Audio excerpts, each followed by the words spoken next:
YouTube channel. आज का जो मेरा टॉपिक है वो Italy study with a form and work with a form. ये इटली का वर्क का फॉर्म हमने कैसे फिल करना है एंड स्टडी का विद अ फॉर्म जो हमने कैसे फिल करना है। आप लोगों को बार बार मुझे क्यूरीज आ रही थी कि हमने ये फॉर्म कैसे फिल करना है without any agent, without any consultant, हम अपनी डॉक्यूमेंटेशन कैसे कंप्लीट कर सकते हैं।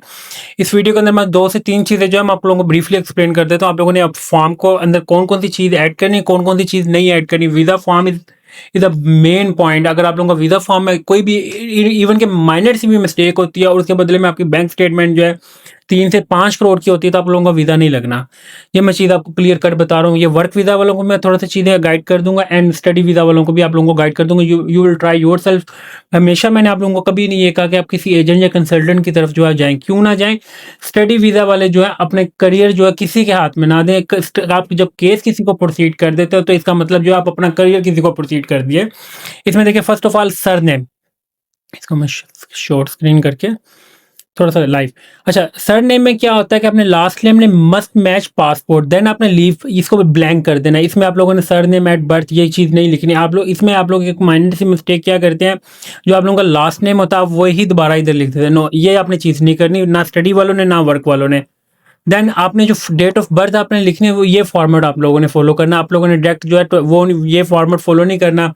29 इंग्लिश में ये आप लोग लिख देते होते हैं, या 29 अक्टूबर लिख देते हैं। अक्टूबर आप इंग्लिश में लिख देते हैं, ईयर जो है 1991 एंड 29 जो है आप लोग मैथ में लिख देते हैं मैथमेटिकली फॉर्म में। मंथ जो है मई वो आप जो है उसमें इंग्लिश की फॉर्म में लिख देते हैं एंड जो 1991 है वो इट इज़ रॉन्ग।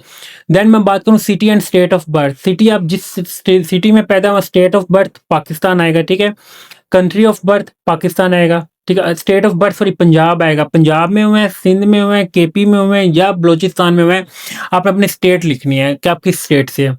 देन आप लोगों ने फिर नेशनैलिटी पाकिस्तान, ठीक है। देन आपने सेक्स मेल और फीमेल, ठीक। उसके बाद आपने प्रोप्रेट बॉक्स में क्या करना, सेलेक्ट करना। अगर मैरिड हैं, सिंगल हैं, सेपरेटेड हैं, जो चीज़ आप लोग यहाँ पे ये चीज़ पॉइंट 9 को ज़रा फोकस आप लोगों ने वर्क वालों ने करना है।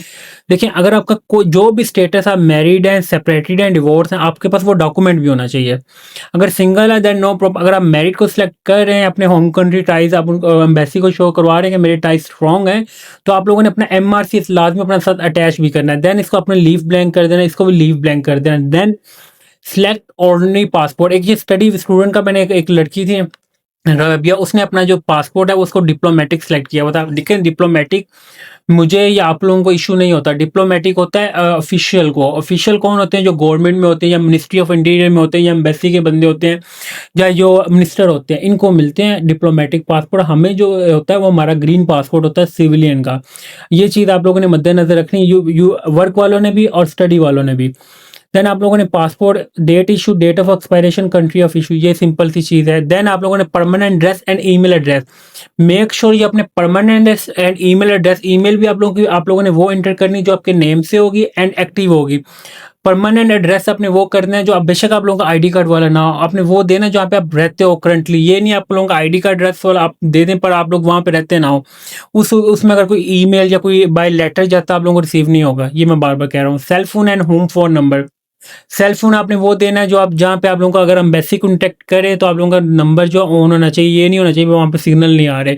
देन अगर आप लोगों के पास कोई सेलेक्ट नो अनलेस एप्लीकेबल, इसमें आपने यही करना है। देन आपने ऑक्यूपेशन एंड करंट ऑक्यूपेशन में अपने स्टूडेंट लिखना है, ये स्टडी वालों ने। एंड वर्क वालों ने अगर कोई आप पाकिस्तान में जॉब कर रहे हैं तो देन आपने अपना यहाँ पे ऑक्यूपेशन लिखना है। कोई मैनेजर हैं या आप लोग किसी कंपनी में सुपरवाइजर हैं, लेबर हैं, जो भी आप लोगों ने यहाँ पे अपना स्टेटस जो है मेंशन करना, आपका करंट ऑक्यूपेशन क्या है। फिर देन लिस्ट योर, अगर मैं स्टूडेंट की बात करूँ आपने अपनी होम कंट्री की जो लिस्ट है यूनिवर्सिटी की आपने वो एंटर करनी है। और स्टडी उन्होंने जो है स्टूडेंट वालों ने, वर्क वालों ने उसको जो है स्किप कर देना है। देन आप लोगों का आएगा ऑप्शन, आप लोगों ने किस कैटेगरी, स्टडी वालों ने स्टडी को क्लिक करना है एंड वर्क वालों ने जो है ये आप देख रहे हैं सब वर्क, ये आपने वर्क को क्लिक करना है। मैं बार बार कह रहा हूँ कि इसमें आप लोगों का अदर या विजिट या बिजनेस नहीं है आप लोगों का। स्टडी वालों ने स्टडी, बिजनेस वर्क वालों ने work.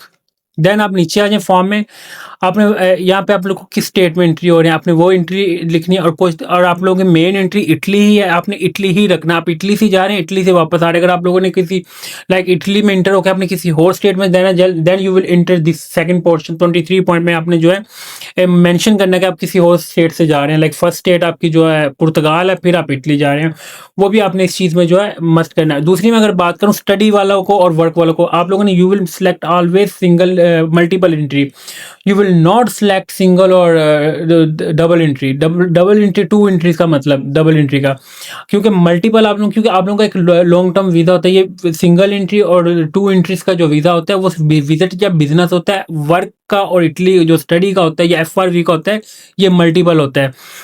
Then select select no unless you have another Schengen visa in your passport। अगर आप लोगों के पास लास्ट 3 ईयर में कोई पासपोर्ट में आपका Schengen वीजा लगा, देन आप लोगों ने यस करना है या आपने बायोमेट्रिक की है, किस डेट को दिया है, तो आप वो वैलिड, आपने अगर वीज़ा वैलिड है तब भी आपने लिखना। अगर आपने बायोमेट्रिक की दिया है तो वीज़ा रिफ्यूज़ हो गया तब भी आपने जो मेंशन करना है कि एक बात याद रखना, बेशक आपने इटली की बायोमेट्रिक की हो, आपने स्पेन की हो, आपने पुर्तगाल की हो, आपने किसी भी शेंजन स्टेट के आप लोगों ने, अगर आप लोगों का वीज़ा आपने अप्लाई किया था, इवन के विजिट है, बिजनेस है, स्टडी है, वर्क है, आपने इसमें यहाँ पे डिक्लेयर लाजमी करना कि जी हमारा वीज़ा रिफ्यूज़ हुआ था या लगा था या रिफ्यूज़ हुआ था हमारी बायोमेट्रिक, क्योंकि इनका कार्ड जो है आपस में सारी शेंजन स्टेट्स का जो है इंटरलिंक है।